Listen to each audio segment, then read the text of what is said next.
The fluorescent lights buzzed faintly in the nearly empty courthouse lobby. Judge Alicia Monroe adjusted the strap of her leather briefcase, her every step purposeful. Today was no ordinary day. It was sentencing day for a high-profile case she'd presided over, a case that had garnered national attention due to its controversial elements. As Alicia approached the security checkpoint, she noticed Officer Daniels, a smug, broad-shouldered man leaning against the metal detector. His blue uniform was crisp, and his light blue eyes followed her every move with a disapproving glare. She had crossed paths with Daniels before, each interaction leaving her with an unsettling feeling of condescension. But today, something in his demeanor seemed even more off-putting. "ID," Daniels barked, his tone sharp enough to cut glass. Alicia raised an eyebrow but didn't falter. "Good morning to you too, Officer Daniels." She reached into her bag, producing her government-issued badge. Daniels snatched the badge and inspected it as though it were counterfeit. He scoffed. "Judge, huh?" His lips curled into a smirk. "You don't look like a judge." The air grew still as Alicia's gaze locked on his. "And what exactly does a judge look like, officer?" she asked, her voice calm but laced with undeniable authority. Daniels ignored her question, his smirk widening. "Step aside. I need to run a secondary check on you." Alicia's expression didn't waver, but the tension was palpable. The other officers behind Daniels exchanged uneasy glances. Daniels, oblivious or unbothered, gestured impatiently toward a side area. This wasn't the first time Alicia had encountered prejudice. But as she stepped aside, her mind began to calculate, her years of legal training already formulating a strategy. Something told her this moment would require more than patience. It would demand brilliance. Alicia complied with Daniel's demand, stepping into the side screening area with her head held high. Her heels clicked against the tiled floor, each sound a reminder of her authority, a stark contrast to the way Daniels was treating her. Daniels followed her, standing just a little too close. He crossed his arms, looking down at her with that same condescending smirk. "You know, we get a lot of people who claim to be someone important," he said, his tone dripping with disdain. "You can't trust everything you see on a badge."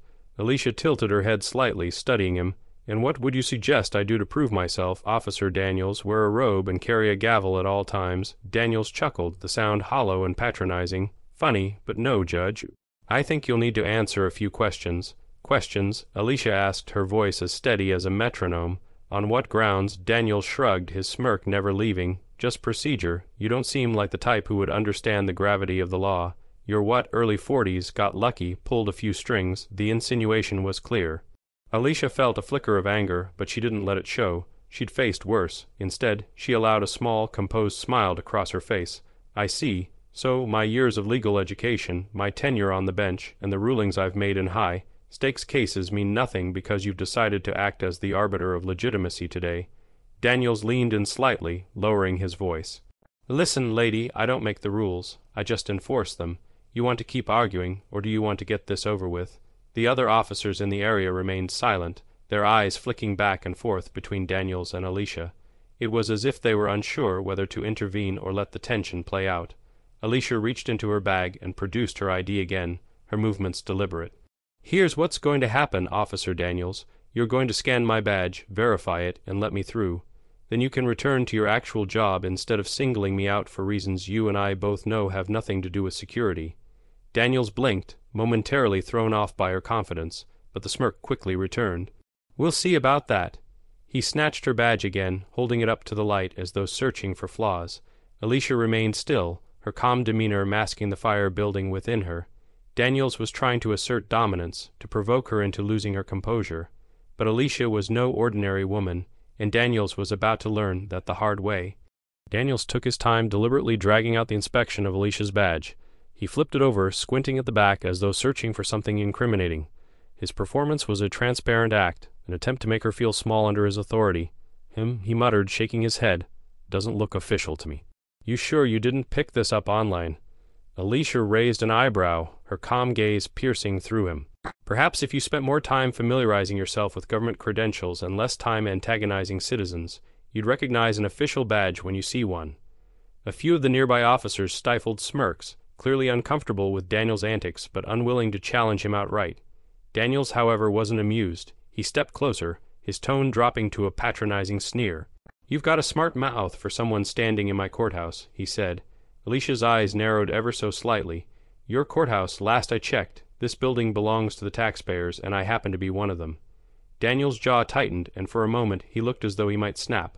But instead he reached for his radio, clicking it on with exaggerated movements. "I'm going to need verification on a questionable ID," he announced loudly, his words echoing through the quiet lobby. The tension in the room thickened as the other officers exchanged uneasy glances. Alicia, however, remained perfectly composed. She adjusted her posture, standing taller, her commanding presence filling the space. "Questionable ID," she repeated, her voice calm but cutting. "Officer Daniels, do you honestly believe this performance is going unnoticed?" Daniels' smirk faltered, but he quickly recovered, turning his attention to the radio. "Just following protocol, ma'am." Alicia didn't respond immediately. Instead, she let the silence stretch, her gaze never leaving Daniels. The other officers began to shift uncomfortably, the weight of the moment pressing down on them. Finally, Alicia spoke, her tone as sharp as a scalpel. "If your protocol includes harassing officers of the court, perhaps you should consider reviewing it. Or better yet, I'll review it for you when I'm back on the bench." The subtle but unmistakable threat in her words made Daniel's smirk falter again. For the first time, he seemed to realize that he might have underestimated the woman standing before him. But instead of backing down, he doubled down, leaning closer with an air of false confidence. "You don't intimidate me," he said, his voice low. Alicia's smile widened, but it wasn't one of amusement. It was the smile of someone who had already won a game her opponent didn't even realize they were playing. "Good," she replied, "because this isn't about intimidation. It's about accountability." Daniels stood stiffly, holding onto his false bravado as he spoke into the radio, relaying the so-called suspicious ID to his colleagues. Alicia stood silently, watching him with an air of quiet authority that only seemed to heighten his frustration.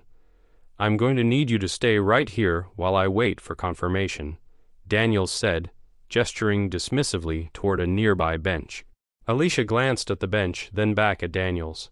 "And what exactly do you suspect me of, officer? I'd like to hear you say it clearly, for the record." Daniels faltered for a moment, but quickly masked it with a scoff. "Just routine security. You're acting awfully defensive for someone with nothing to hide." "Routine security," Alicia echoed, her voice laced with subtle incredulity. "Fascinating, given that you've let 3 other individuals pass through without so much as a glance at their IDs. Daniels stiffened but refused to acknowledge the observation. "I'm just doing my job," he snapped. "And I'm doing mine," Alicia replied smoothly. "Although I find it interesting that your version of routine involves singling out individuals who don't fit your narrow expectations of authority." Daniels flushed slightly, but his arrogance remained intact. "Listen, ma'am, you can keep talking, but it won't change the fact that I call the shots here." Alicia allowed a brief silence to hang in the air, studying Daniels like a seasoned chess player analyzing an opponent's next move. "If you're so sure of your authority, why not escalate this further? Call your supervisor," she said, her tone calm but edged with challenge. Daniels hesitated, the confidence in his smirk waning for just a moment. The suggestion of involving his superior introduced an element of risk he hadn't anticipated. "Not necessary," he replied quickly. "I've got this under control." Alicia smiled faintly, a glimmer of satisfaction in her eyes. "Oh, I'm sure you do, Officer Daniels. But here's the thing, you've crossed the line from control into abuse of authority, and I'm certain your supervisors will be just as interested in this interaction as I am." Daniels looked like he was about to respond, but Alicia wasn't finished. She reached into her briefcase again, pulling out a small, sleek device. She pressed a button and a faint beep sounded, followed by a robotic voice. "Recording saved." The other officers froze, their eyes widening. Daniel's face turned pale. "You see," Alicia continued, holding the recording device up, "I've learned to document interactions like these, for accountability, of course. Now, why don't we review this recording together and determine whether your behavior today aligns with department policy?" The smug confidence drained from Daniel's face, replaced by a flicker of uncertainty. Alicia could see the gears turning in his mind, the realization dawning that he might have underestimated her, and she wasn't done yet. Daniel's smirk had evaporated entirely, replaced by a tight-lipped expression that barely masked his unease. The recording device in Alicia's hand seemed to burn like a spotlight, illuminating the cracks in his facade. Now Alicia continued, her voice smooth and unwavering. While we wait for your so-called verification, let's discuss what just transpired. You've detained me without cause, subjected me to unnecessary scrutiny, and implied, quite directly, I might add, that I don't look like someone capable of holding the position I occupy. Shall I go on?" Daniels crossed his arms tightly, his eyes darting toward the other officers as though silently commanding their support. None of them moved. The silence stretched heavy and damning. "I told you," Daniels began, his voice defensive. "This is just protocol." "Protocol," Alicia repeated, her tone almost conversational now. "Then you won't mind if we ensure your actions align with department protocol, will you? I'd hate for any confusion to arise when this recording is reviewed in detail by Internal Affairs, or perhaps even the media." Daniel's face turned a shade redder, his jaw tightening visibly. "You're making a big deal out of nothing," he snapped. "Nothing." Alicia's eyebrows rose, the faintest hint of incredulity breaking through her calm demeanor. "Officer Daniels, let me educate you on what nothing looks like. Nothing is me walking into this courthouse, where I've presided over countless cases, to perform my duties unimpeded, just like every other judge. Nothing is being treated with the same respect afforded to my peers. This, on the other hand," she gestured subtly toward the empty security checkpoint, where no one else had been stopped, "is something you will need to account for." Daniels opened his mouth to retort, but Alicia raised a hand, silencing him with a simple, commanding gesture.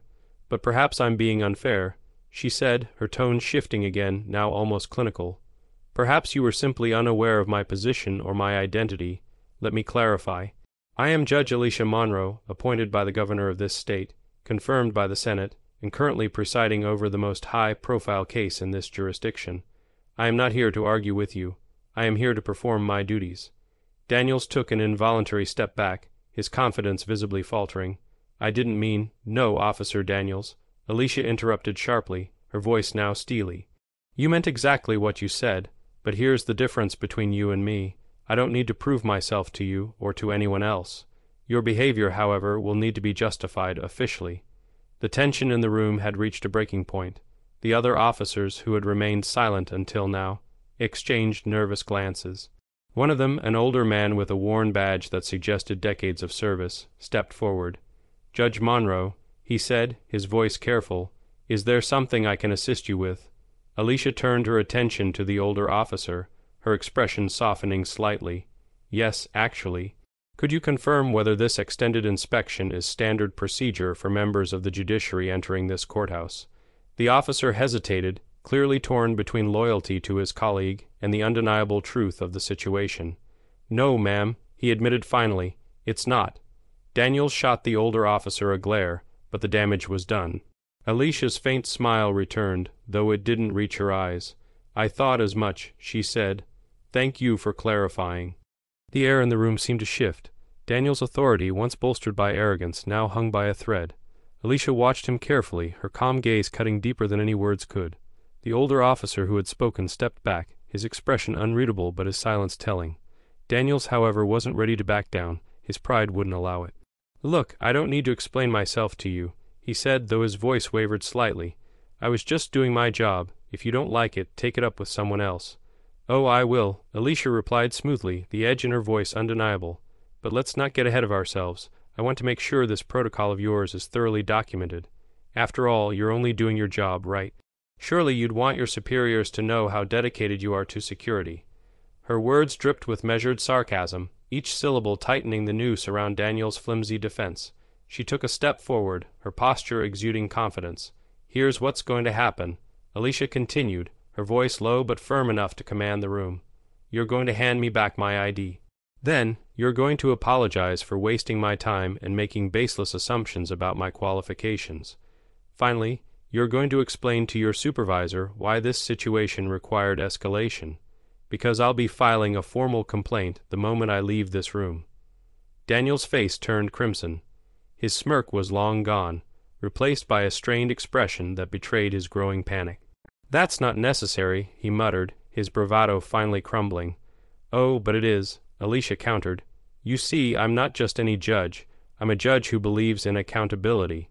And when people in positions of power abuse their authority, they don't just answer to me, they answer to the law." A murmur rippled through the small crowd of officers now gathered near the security checkpoint. Daniel's colleagues, once silent spectators, were beginning to realize the gravity of the situation.